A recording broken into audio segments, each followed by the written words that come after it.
Imagine making a board game about collecting flowers, and then raising over $1 million on Kickstarter. That's what Amy and Dusty Droz, the husband and wife duo behind Dux Somnium Games, did last year. It's a remarkable story of success, and one which is also remarkably grounded, relatable, and repeatable, not to mention interesting and shareable. And so we want to share that interview with you today. Now we're going to cut to that in just a minute, but real quick, my name is Brandon. This video is brought to you by Fulfillrite.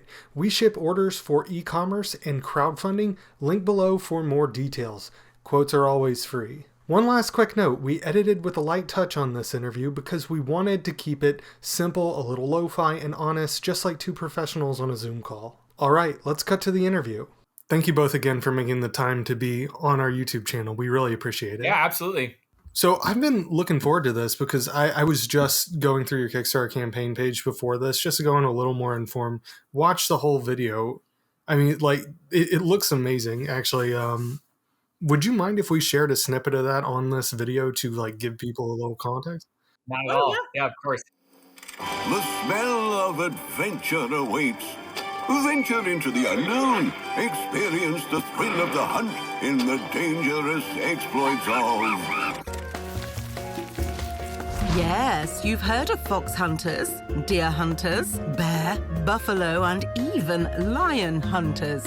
But none rival the madcap escapades of the plant hunter. You guys have created Botany, so that's a pretty popular game on Kickstarter, raised over $1 million for a board game. Which we were not expecting. Never.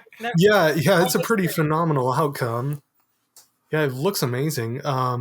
But can you tell me a little bit about what Botany is and what inspired you to create it? So it's all about flower hunting in the Victorian era. We were working on another game that we started, and that game kind of started in our car, and it has miniatures and all this stuff. And we discovered that it takes a while. Yeah, it takes a while to get sculpts, and that miniatures are expensive, and that art is expensive. And we didn't have much of a budget. Yeah, and so while we were doing all that, we were in the kitchen one day, and Amy goes, "I have this idea for this game about flower hunting." Kind of backtrack a little bit. We have flower presses. Oh yeah, we have a lavender farm and flower presses, and so I'm really into flowers and gardening and everything. Yeah, and so Amy goes, "I have this idea for this game about flower hunting." I said, "Okay." I mean, my first thought was, there's lots of non-traditional game themes out there, like Wingspan or Tokaido or just Parks. Parks, just kind of interesting different games. And I was like, okay, yeah. So what's the story? How does it work? She's like, well, I've been reading about all these Victorian flower hunters. She has lots of old antique books that she collects, and they have some pretty crazy adventures. And I was thinking, it could be flower hunting in the Victorian era. And I said, oh, okay, yeah, that sounds like it could work. And then like a week later, the game was playable on our table. We had a bunch of art in place already, and it just sort of took off from there. That's awesome. So yeah, you guys say that you do a lot with plants, like you do a lot of gardening and that kind of thing. What zone are you guys in? Just curious. We're in 9, and so you're lucky then. I'm in 7B. We have a long growing period, like almost nonstop, almost. Were your roses or something just blooming last month? My roses. I'm gonna have to prune them soon, but yeah, like it's almost. Yeah, I'm calling you in Southeast Tennessee, and like this latest cold snap just wiped everything. Well, I say wiped everything out. I mean, some of the cold weather stuff is still fine, but like even the spinach was like too much for me. Yeah, it never snows here, and like very rarely frosts. Today's like what? In Is any, it 60? Yeah, in any serious way. Yeah, so our garden is healthy for a long time. Yeah, that makes sense. And it's fun to take inspiration from the things around you and turn that into a board game. I feel like that's kind of an underrated way to make games, because it's like we've all seen, war games, and certain like Euro themes are all like those are always in fashion to some extent, but it's fun to see something that's a little bit left field that you wouldn't exactly expect to bubble up to the top. Yeah. And it helps with your marketing too, because it's like an underserved niche if you can find it. Mm-hmm. If we didn't know it was such an underserved niche until we found it, but yeah. I mean, I wanted a game basically for myself with flowers and world travel and Victoriana. Yeah, and I play Warhammer, so yeah, that's the distinction there. Is it as heavy? Is it as heavy as Warhammer? What's that? No. No, it's not as heavy as Warhammer. I didn't think so. Yeah. No. Uh, I want to see somebody make a plant game that is as heavy as Warhammer, though. That'll be interesting. So maybe that's your next Hours. project. Yeah, hours of miniature painting. That's a good market. Yeah, we'll see if we can sell that to. So people say we make games for gamers' wives. Maybe a bunch of Warhammer gamers' wives wish they had a flower fighting game. There's only one way to find out. Yeah, but how'd you guys get into making board games in the first place? Oh yeah. So Amy and I have been together since we were in high school, and longer than that, I have wanted to paint miniatures. And I did a little. I played BattleTech when I was a kid. I still play, but painted some miniatures when I was younger. But I always wanted to paint them, and everybody's like, you're not an artist. You know, I'm a professional photographer, but not like a painting artist. And so, long story short, Amazon had a sale on Star Wars Legion, and I said, "That's it. I'm getting it. I'm going to paint me some miniatures." And then I was like, "Ooh, wouldn't it be cool to get a 3D printer?" And this is all story relevant, by the way. And then I was like, well, we're already selling a bunch of our flower presses on Etsy, which how can we monetize? Yeah. So maybe we can monetize this 3D printer. I'm like, oh, there's lots of people on Etsy, and we already know how to run an Etsy store that do 3D printing. But they're all selling the same thing. They're all just licensing the same sculpts and then selling them. And why would somebody choose us over this other store that sold 50,000 transactions? Well, it sounds like we need to make our own miniatures, and maybe we can find a sculptor and they can make unique miniatures that are only ours. And then, well, if we have miniatures, we might as well make a board game. But then, as always, flowers took over, yep. and now it's like all flower. Like we got 30. It's all flowers. Amy's got an idea sheet with 30 flower games. Our next game is flowers. It's already most of the way done. So the other game's still going slowly, but yeah, the flower games, baby. The flower games seem to be where it's at for us. Yeah, that's your niche. Yeah. Absolutely. So we know you through Launchboom, who's a partner of Fulfillment, and I'm curious, how did you guys get in touch with them, and what's that been like? It's going to be a lot of really inspiring stories we got here today. We typed "how to Kickstarter" in Google, and Launchboom was the first thing that came up. And I started looking into them, and I thought, oh, this is interesting. And we have no following, and this is exactly, we need somebody that understands how to market for pre-campaign marketing for crowdfunding. I'm like, I should contact them and talk. And they were telling me about it, and I grilled the heck out of them with lots of questions about average return on investment for their the companies that work with them, et cetera, et cetera. And man, once we finally decided to pull the trigger and move forward with them, it was the sky's the limit from there. And actually, we were talking to them about our first game, Dream Sliver. Yeah, we pivoted 3 months in when we decided that Botany was coming together so much faster than the other game. They rolled with it. Yeah, so they were just like, oh yeah, sounds great. The same system still works perfectly, and we're involved. They have a community of all their people that come in and get to chat with each other. So we talk to lots of other clients of theirs, and it's just fantastic. We could not have been so successful without all the following that we built using their program to begin with. Mm-hmm. Did they help you kind of vet the idea in the first place too? No, they take what you have going, because most people come in with their game in the first place already, most of the way ready to go, and then they help you find your market niche and market it. And I think that's the big key, especially there is that they're walking you through like, okay, here's how to create your ad imagery, here's the text, here's how to run your ads, and then you use that information to test and see like, are people resonating with the images I've chosen, or do I need to reposition? I haven't seen anybody have to retheme yet, but sometimes you're just kind of looking in the wrong places for your market niche. And so it really helps you find that market niche, build that fan base to begin with. And then on day one, you've got a bunch of people, they use a $1 reservation system. So we had a mini expansion that people could buy for $1, which increases their conversion rate. So like an average email converts about sign up converts about 1% to 3%. The $1 mini expansion that we sold converted at 48% by comparison, off the 2,600 VIPs that we had signed up before the campaign. So they're helping you do all that stuff and figure all that out. And if for some reason it's not working, then you can kind of reposition and go look in other places for your market niche. Maybe you're advertising the wrong groups, maybe you're using the wrong imagery. But it's all about like taking the concept you have, the game that most people already have created when they come in and are ready to work with Launchboom, and figuring out exactly where to market that and with whom. Yeah, and one of the key marketing groups that we did was Better Homes and Gardens. Yeah, people who are they have all these kind of built lists because they work with tech companies and inventors and all kinds of stuff too. but they have a section for games. And so we went with all their kind of games audiences that they found work well. But then we were like, oh, let's try this other random garden one for fans of Better Homes and Garden magazine. And it performed as well as our games audience did. So that's awesome. And that's one of the things, this is what I like about Launchboom's method. And it overlaps very heavily with just digital marketing best practices. There's a reason it works, it's like they didn't pick it randomly, but you never actually know what's going to work until you try it. Yeah. I mean, you can come up with the best product idea in the world, the best messaging in the world in your eyes, put it up there, and then it's like $30 per click and you don't get any conversions out of it. Yeah. And you have no idea until you test it. But then once you get it up in front of a handful of audiences, a handful of different images or videos in there, you test that out, a handful of different versions of copy. By the end of it, you've got hundreds of different versions of ads that you're testing, essentially, just by combining these in different ways. And if you're lucky, and a lot of people are, if you just spend enough time testing on it, something clicks, something unexpected clicks, and you get something like a Better Homes and Gardens. Yeah. What's funny is I think one of our first ads that we ran was like the most successful the whole time, right? The box. The just box. a picture of the box. Yeah. That happens more than you would think in board games. I've heard of a lot of people, they'll do their components, they'll do painted miniatures, they'll do pictures of people playing it at cons, everything that you would think would do well, and then they have it up against a picture of the box. Yeah. And the box dominates. Picture half the time will end up winning anyway. Yeah. Which is pretty funny when you think about it. Yeah. So I am curious, what's the biggest challenge that you ran into when you were going from concept to complete board game?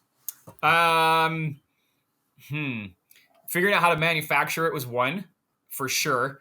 We didn't even know where to start with that at all. We also didn't know where to sell it. So, these are two very key components of making a board game and selling a board game, is where are you going to sell it and where are you going to have it made? And just a little bit of supply chain and distribution. Yeah. And Launchboom had us, or helped us find, they kind of found a list of like the big game manufacturers. And one of them was Panda. And once we started talking to Panda, they were able to walk us through all the, help us figure out like everything, we didn't even know what we didn't know at that point. Answered a ton of questions, help us figure out the right components to use, help us, all the way down to like, what size should the box be? Well, heck if I know, like what do all these things fit in?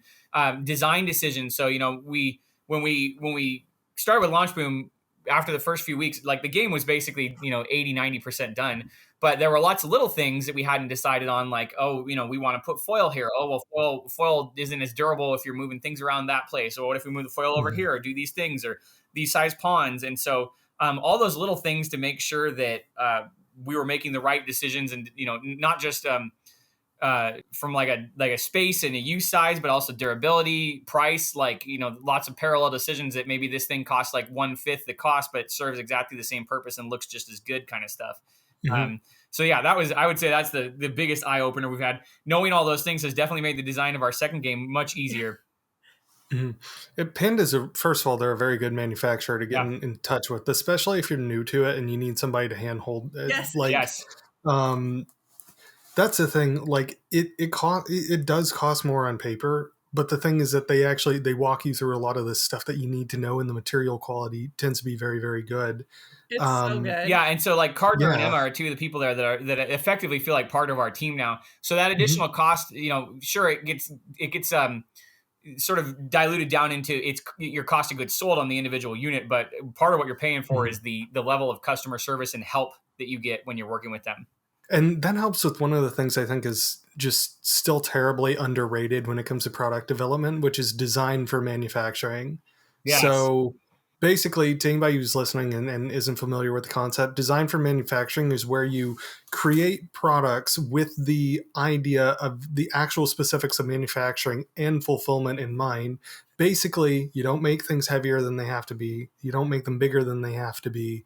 And you just make them sensibly designed so that you don't get crushed on cost somewhere else, which sounds unbelievably obvious when I spell it out like that. But actually getting to that conclusion takes people a really, really, really long time, because there's so much other information that obscures that very simple fact there. Yeah, Yeah, it's super so- tempting to make your whole game out of metal, but the game is going to weigh Mhm. 15 pounds if you do, right? Like, and that Yeah, changes and your shipping equation, that changes your freight, it Yeah. changes a lot of Mhm. stuff.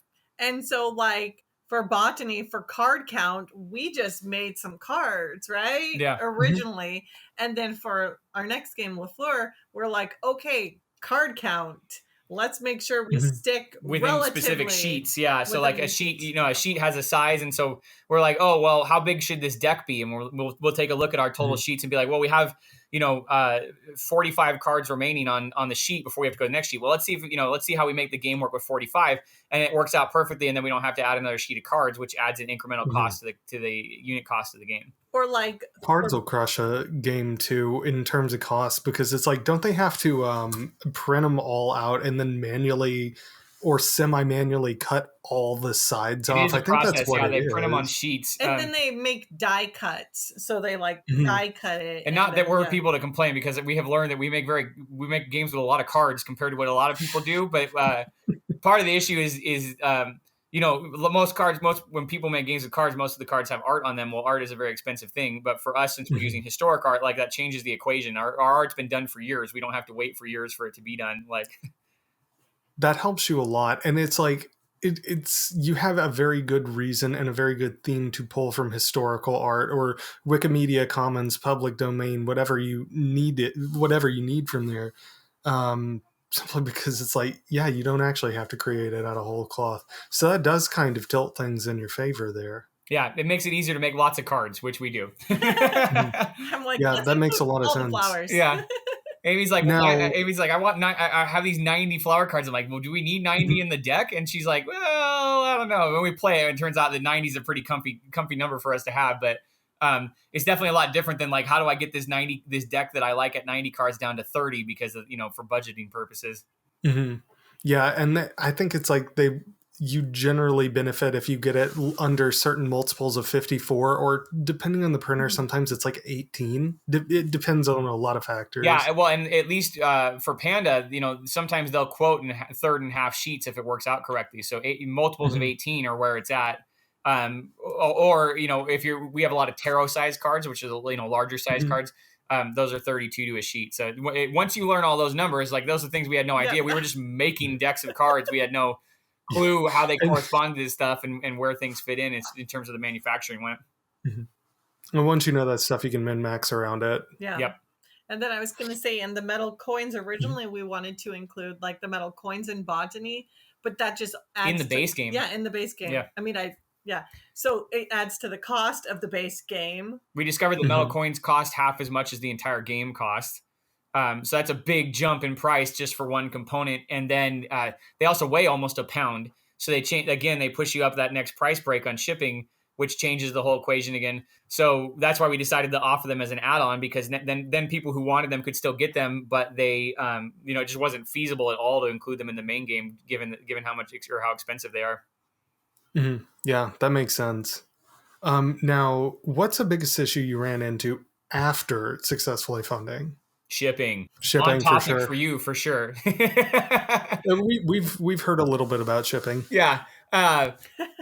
Understatement. We just had no idea where to even start, how it worked. Luckily we have Golden Goose Consultancy is helping us with our logistics, like figure all that stuff out. We didn't know about inbound logistics and freight shipping. We didn't know about last mile shipping to backers. We didn't know where to, break points and what to charge backers and what a pick and pack fee was and how much it costs to store a pallet somewhere. I mean, my gosh. Mm-hmm. Yeah, we have learned a lot, but that I think Different fulfillment center. Locations around the locations. world. We first off started, we were just going to offer shipping for the US, and we immediately found out that there were a significant number of people sending us messages aggressively implying that we ought to offer friendly shipping for the EU and Australia and New Zealand. Well, and also we had the no UK. clue how big we were going to get. Yeah, we didn't know that we were going to be big enough to even open other shipping hubs. And so, I feel like a lot of campaigns, first off, shipping is way more expensive than anybody imagines. And so, like you see a campaign, like Amy and I can't ship a flower press from here to San Francisco, 200 miles away, and it weighs a pound and a half. We can't ship that for less than $12. And so when you see a campaign offering shipping for $8, $9, $10, on a 6-pound game, like they are absolutely subsidizing shipping. Well, it can be easy as a creator to think, well, I'm going to do that too. But then you got to realize that that's cutting into your margin. And so you need to make sure that your margin and your price and all that stuff, like all the math is still working out there. And what percentage of that shipping? I had somebody ask us today about like, well, what if I offered, free shipping at my highest tier? And I'm like, well, how much is your highest tier going to weigh? Is it going to be $20 shipping and it's $100 tier? Well, you're looking at 20% of your cost right there is just that free shipping you offered. Then, given, the state of the world and people who like to do things that disrupt board gamers, if shipping goes up a whole bunch, and you already said, it was going to be like an $8 piece of shipping or something like that, and you were already subsidizing, now you're subsidizing even harder. And what does your profit equation look like there? So I feel like for a lot of people, this is it's just a very dangerous place to where costs can get out of hand exponentially if you don't have a strong partner who can walk you through that. And it's like I was telling you, we were talking to Saul, and he, just a couple phone calls solved so many of our life's problems because we didn't know what we didn't know. And he's like, well, you can just do this, and here's a rate table for this. And all of a sudden, just having that information and somebody who could kind of watch our back was a big help for us.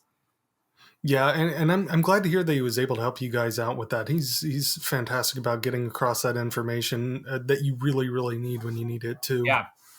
Yeah, and whenever you're talking to like shipping logistics people, make sure you get all the cost.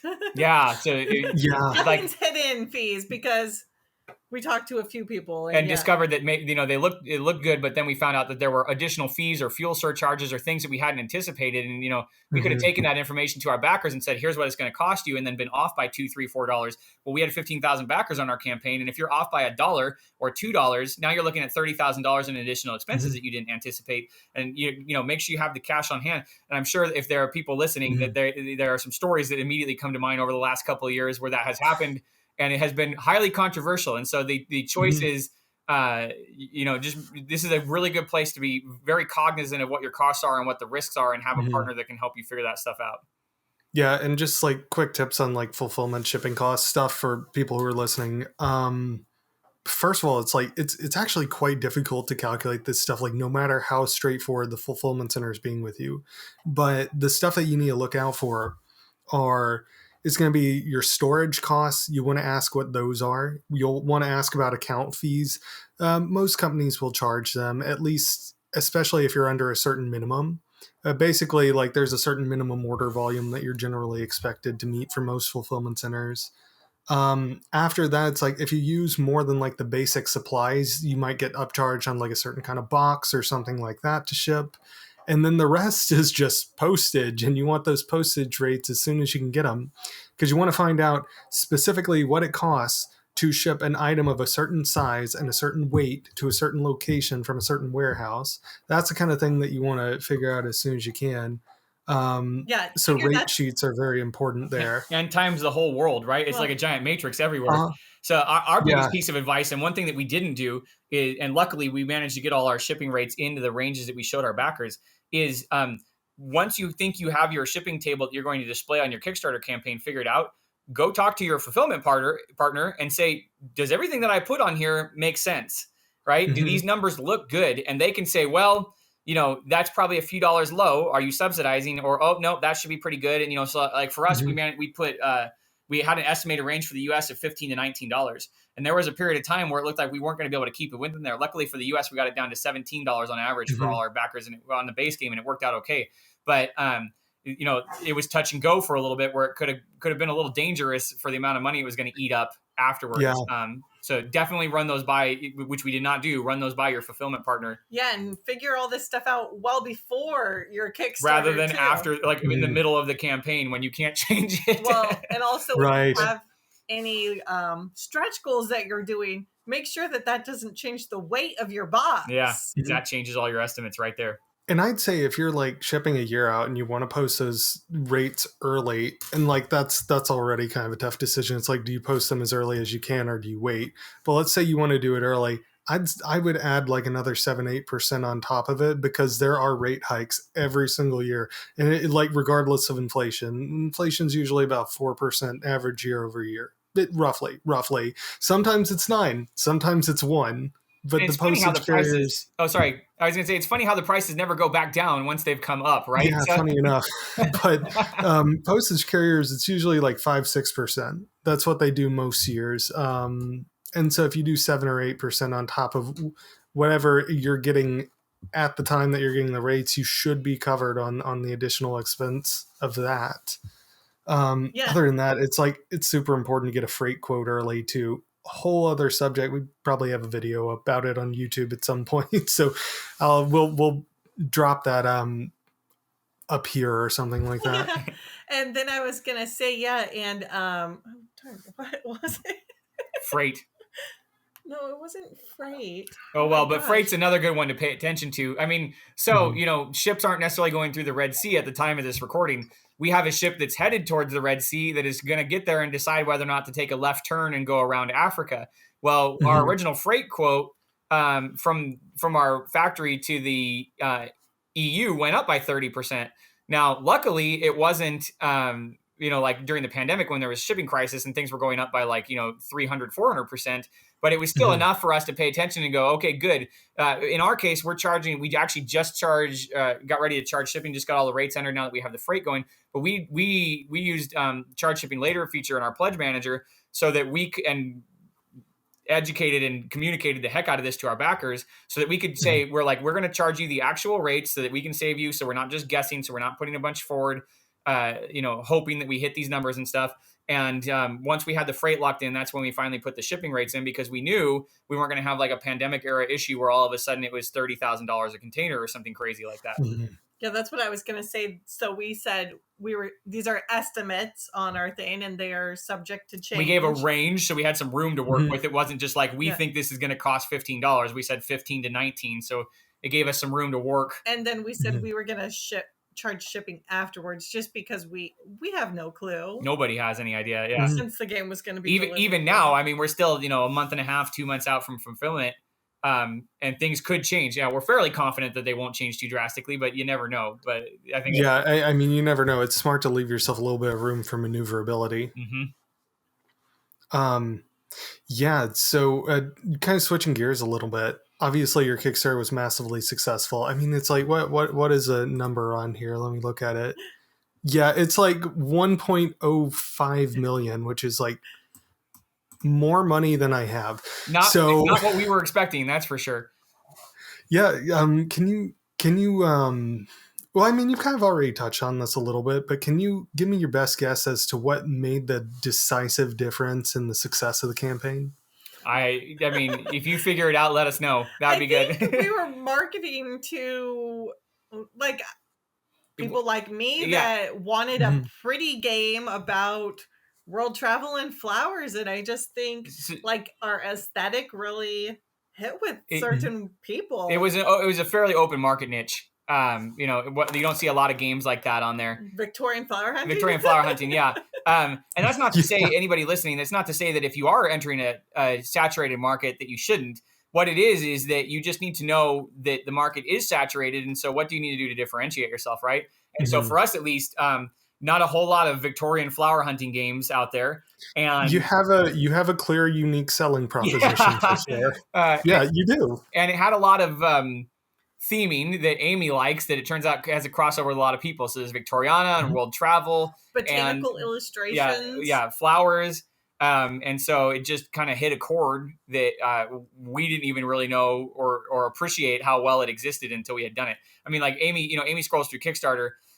Probably she sees 1/3 of the games that I see where I would be like, yeah, I'd back that, and so just much less common. We had 20% of our backers were first time backers to Kickstarter, which we did not know at the time was really high for any given Kickstarter campaign. And so it was just, which has been its own thing by educating all these people about how to use Kickstarter and pledge managers and stuff. But yeah, it just was, it was an open market and we kind of stumbled into it. Yeah, it seems like a combination of like an underserved market, a unique selling proposition, and I'm going to guess here probably like some just really efficient lead generation on top of all that. Yeah, we went into the campaign with 2,600 of the people who had already put down $1 to buy our mini expansion. Okay. And that was off of 2 months worth of advertising on Facebook and Instagram. and we had another 6,500 emails signed up on top of that. And so we went in with a healthy list of people to know that the game existed. And if people don't know your game exists, they're not going to buy it. And so we just kind of built from there after the game launched. Yeah, I bet you almost certainly funded on day one, probably within the first hour or 16 minutes. Yeah, 16 minutes. 15. Yeah, there you go. Based on that mailing list size. And like after that, the mailing list alone should not take you to 1 million. But I bet you that, I mean, it can take you pretty far. It could have even taken you to 100,000. I don't know. But I bet we almost made those ads. Oh, sorry. Go ahead. The first day we almost made 100,000. We did pass 100 on the first day. Yeah. Yeah. I was sitting on the couch as I watched it like flip over, like just completely exhausted after that whirlwind day. Within the first 24 hours. But yeah, so I mean, like of our 2,600, just the $1 reservations that we did through Launchboom, we had almost 1,300 of those convert at an average order value of 70 each. I mean, that you're looking at. I'm doing math on live now, but it's like $92,000, right? Ish.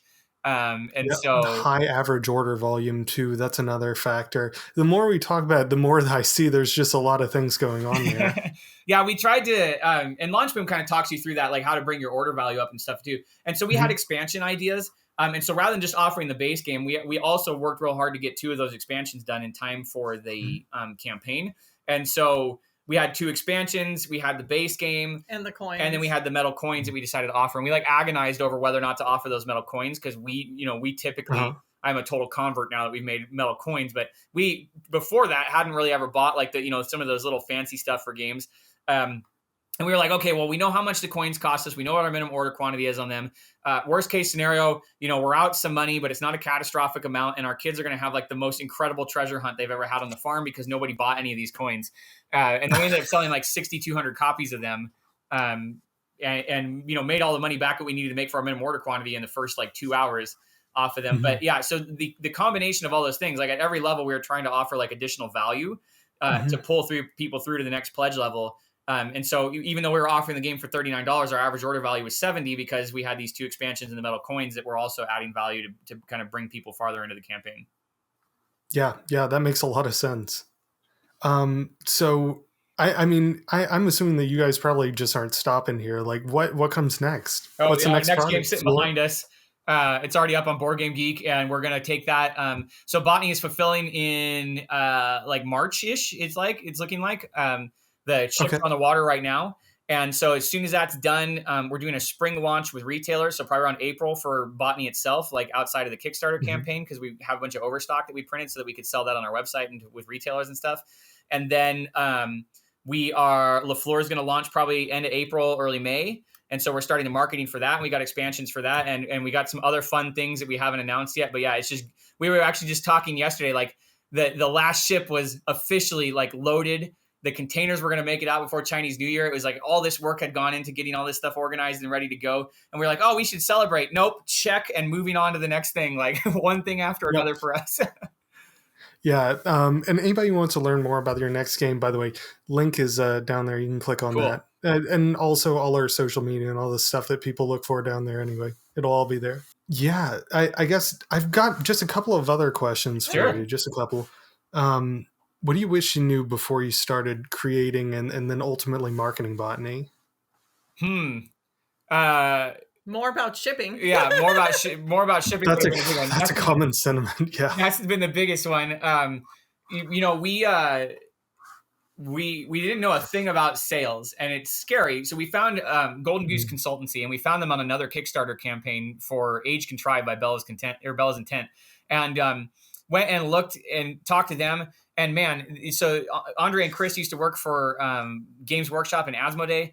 And that's another one in addition to manufacturing and shipping where we just didn't know what we didn't know. And so our plan was we're going to make it and then we're going to put it on our website and then we'll advertise it on Facebook because that's what we know. And then people will buy it. And there's just such a bigger world out there about sales plans and release schedules and timing and convention presence and strategy. And, they're helping us with all that. Helping us with our logistics and all our sales stuff. And, I mean, things have been so much easier for LaFleur because of all the, we're not having to like figure out how to invent the wheel because we know how to do all this stuff to begin with. And so I guess, I guess it'd be hard to know those things on your first game when you're going into them, but maybe knowing that you need to know them would have been helpful, because we really started with just nothing, no clue whatsoever. Like I said, we started with how to Kickstarter, and then we started asking everybody a billion questions from there, and everything just sort of built out from that. But yeah, but we did know more like business stuff, because we have other businesses. Yeah, we've been running. We have 3 businesses we've been running since 2009, and so we just didn't know like scalable, like industry specific stuff for the game industry. Yeah, we're very used to customer service and retail and like small scale shipping and Etsy service industry stuff and taxes and accounting and all that stuff we had down. So if we didn't know those things, I think that would be we're definitely where you should start. Like figure out what an ROI is, figure out how to keep track of your expenses,